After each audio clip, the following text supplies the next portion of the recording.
안녕하세요. 제가 이제 경제 부분에 대해서 분야에 대해서 좀 더 관심을 가지고 보고 있기 때문에 저 개인적으로도 사실은 주식 투자를 시작을 했어요. 약 한 달 전부터. 그전에는 관심을 전혀 갖지 않았었는데 뭐 어차피 자본주의가 돌아가는 것을 좀 이해하려면 제가 스스로 투자를 해보고 그 증권사라든가 은행이라든가 이런 걸 경험을 해봐야 된다고 생각했기 때문에 시작한 겁니다. 그래서 나름 그 조금은 탄탄한 지식을 갖고 있기 때문에 개인이 그냥 투자하는 방식을 쓰고 있고요. 파생상품을 다루지 않고 있고요. 그래서 굉장히 안전한 그런 투자를 하고 있습니다. 그리고 요새는 그 미국 시장이 그 이자율이 굉장히 낮기 때문에 그 투자 시장으로 돈이 몰려서 굉장히 호황기를 맞고 있죠. 그런데 이제 제가 말씀드리려고 하는 것은 얼마 전에 그 독일 은행에 투자를 한 그 하나은행과 우리은행의 그 증권사겠죠? 그 증권사, 보통 은행이 있고 증권사가 거기 딸려 있어요. 그런데 이 경우 증권사는 전혀 다른 그 법인처럼 행동을 합니다. 그래서 책임을 되도록이면 지지 않으려고 하는 게 증권사예요.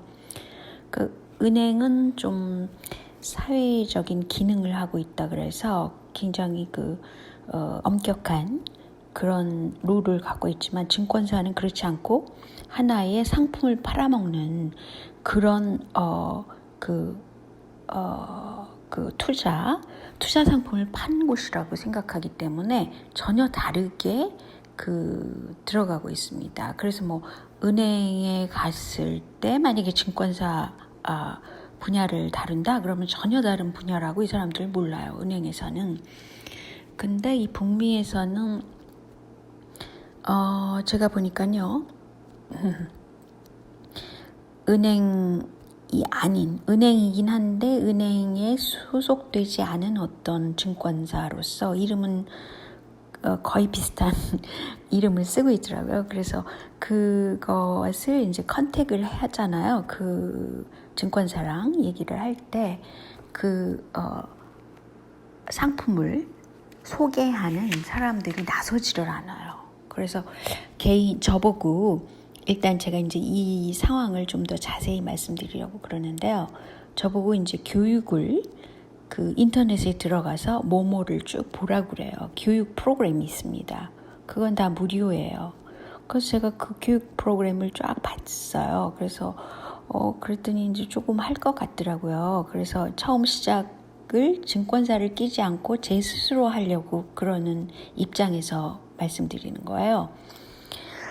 그런데 왜냐하면 이 증권사라는 거는 중간에 그 퍼센테이지를 수수료로 먹잖아요. 가져갑니다. 그래서 저로서는 이익이 나면 수수료를 증권사에다 줘야 되니까 그게 아깝기도 하고 제가 스스로 해보면 좀 더 이 투자 체제를 좀 더 이해할 것 같아서 그냥 제 스스로 하기로 했었어요. 그런데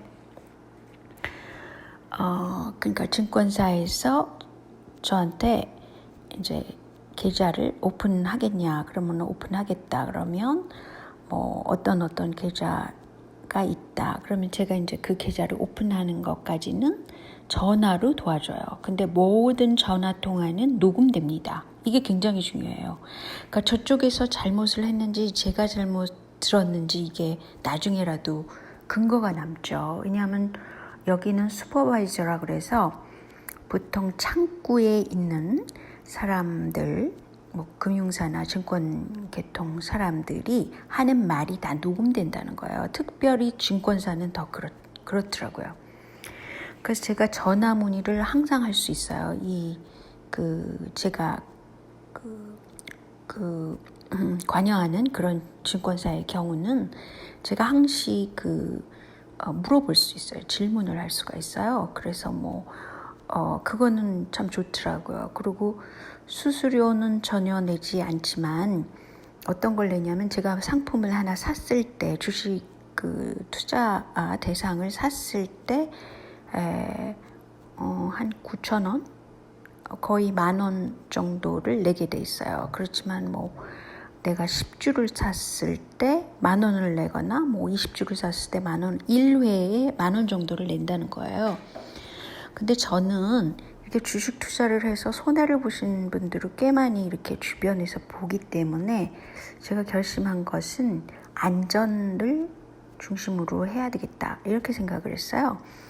그래서 안전한 것을 찾아서 하는데 저는 가령 그 회사 주식의 이름을 알게 되면 그것에 대해서 5년 차트를 본다든지 1년 차트를 본다든지 6개월 차트를 본다든지 그래서 그 분석을 따로 합니다. 그 분석은 다 나와 있더라고요. 구글에서도 보지만 저는 덕덕고라는 그 서칭 엔진을 사용하잖아요. 근데 그 야후께 굉장히 잘 돼 있더라고요. 그래서 저는 야후 그 주식 그 관련 그 차트를 주로 보고 있는데요. 굉장히 흥미진진하죠. 그러니까 어떤 한 주식이 안전하다는 것은 단타, 그러니까 일봉이라고 말하는 단타에 관여를 하면 안 돼요. 저 같은 경우는 그게 골치가 아파가지고 그런 건 아예 생각도 안 했어요. 그냥 안전한 것을, 가치 있는 것을, 요새는 IT가 강세니까요. 그 중에서도 제가 차트를 하나씩 다 찾아봐가지고 안전하다는 것에만 투자를 한 거예요. 그러니까 세월이 가서 묻어두면 돈이 되는 거죠. 이런 식의 투자를 제가 지금 시작을 한 거죠. 근데 제가 왜 굳이 이런 말씀을 하냐면요. 그 하나은행하고 우리은행 증권사가 있나 봐요. 이게 증권팀이. 그런데 이제 독일 그 은행 이게 아마 파생상품 같은 것에다가 투자를 하게 했다는 거예요. 그래서 제가 읽어드리면 제가 너무 놀랐는데요. 그 판매 직원이 있잖아요. 그 사람들이 뭐라고 소개를 했냐면 안전한 상품이에요. 원금 손실 가능성은 없어요. 퇴직금 좀 여기 집어넣어 주세요. 이런 식으로 얘기를 했다는 거예요. 근데 원래는 퇴직금이라는 거는 어떻게 원금 손상 없이 운영을 해야 된다는 게 있잖아요. 은퇴 노인들한테 기본적으로 그런 생각이 있고 이것을 투자로 유도하는 쪽에서도 마찬가지죠. 그렇지만 그 파생상품이라는 거는 굉장히 고위험 부담을 갖고 있는 거예요. 그래서 그걸 꼭 물어봐야 되는 거죠. 당신은 이 파생상품이 굉장히 고위험 부담이 있는데 이걸 하겠냐, 하지 않겠냐, 이걸 반드시 체크해야 되는데 그런 것 없이 그냥 무조건 안전한 상품이에요 이렇게 얘기를 해서 그 리스크가 있는 거를 투자하게 했다는 거예요. 물론 여기서 그 많은 분들이 설마 독일은행처럼 안전한 곳에 투자를 하는데 그것이 고위험 부담이 있을까라고 생각할 수도 있어요. 그렇지만 모든 금융상품은 안전도가 항상 100% 보장된다는 건 없습니다. 그래서 제가 이제 투자를 시작을 할 때 보니까 이게 이제 당신은 안전한 것만 투자하겠냐, 아니면 고위험 쪽으로 가겠느냐, 아니면 어중간하냐, 이런 걸 선택하게 해요. 그래서 이제 그런 것을 확실히 고객이 선택할 수 있게 해주는 거죠. 그러니까 한마디로 한국에서는 그냥 직원이 나서서 무조건 상품처럼 팔아버린 것이 큰 문제라는 거죠. 이게 고위험인지 중간 위험인지 리스크가 없는 건지 이런 걸 체크를 하지 않았다는 데 문제가 있고요. 그리고 그 퇴직금을 여기다 넣어두세요라고 이렇게 권할 수 없는 겁니다. 그래서 제가 볼 때는 그 북미의 증권사 직원들이 굉장히 약아가지고요. 자기가 그 책임질 수 없는 말을 전혀 안 해요. 그래서 되도록이면 그 투자자들이 선택하게 만들어요. 그것도 인터넷으로 선택하게 만들죠. 그러니까 저 같은 경우는 그냥 개인적으로 그냥 주식 그 중에서 몇 가지를 선택해가지고 그냥 살 수 있는 거예요. 팔 수도 있고 뭐 이런 식으로 지금 하고 있는데요. 고위험 부담이 없는가 있는가는 제가 알아서 체크를 해야죠. 그래서 이제 제가 비켜나가는 거는 조금 전에 말씀드렸듯이 그 일봉이나 이렇게 그 갑자기 그 단타라고 그러죠. 한국은 단타를 하는 이유는 그 증권사 직원들한테 수수료가 떨어지기 때문에 그래요. 증권사한테 수수료가 떨어진다는 거죠. 그 단타를 할 이유가 하나도 없는 거예요. 보통 그 주식 투자자들이 사실은 그 어떤 상품이 왜 안전하고 왜 장기적으로 보유하면 올라갈 수 있는지만 알면 거기다 그냥 투자하면 되는 거죠. 그 대신에 한 가지만 투자를 하면 위험 부담이 좀 있잖아요. 그래서 가령 뭐 IT 계통을 투자를 안전한 데를 했는데 이제 제가 알고 있는 다른 분야 이거는 반드시 그 어떻게 아셔야 되냐면요. 미래를 추측할 수 있어야 돼요. 미래의 시장성은 이럴 것이다. 또는 저 같은 경우에는 전자 그 상품을 파는 굉장히 큰 그런 매장에 가서 보기도 하고요. 또는 그 뭐 요새 같은 때는 굉장히 그 쇼핑 시즌이잖아요. 사람들이 어떤 물건을 많이 샀을까 뭐 하다못해 식당에 가서도 그게 눈에 들어오더라고요. 그런데 가령 예를 들어서 이제 제가 관심 있는 그 주식의 그 브랜드를 사람들이 많이 사고 있더라고요. 그러면 제가 안전한 거죠. 이런 식으로 어느 정도는 그걸 추측할 수 있어야 되는 그런 그 사인을 알아야 된다는 거예요. 막연하게 그냥 증권사 사람만 믿고 그냥 하라는 대로 예스 했다가는 큰 거 다치는 거죠. 그런데 이렇게 거짓이나 이런 말을 써서 증권사 직원이 했다는 거는 그 사람들은 다 잘라버려야 됩니다. 아니 어떻게 자기가 무책임하게 이런 수가 있습니까? 그래서 그 무책임한 것에 책임을 지게 해야 되는 거죠. 그리고 안전장치를 좀 더 촘촘하게 해둬야 돼요.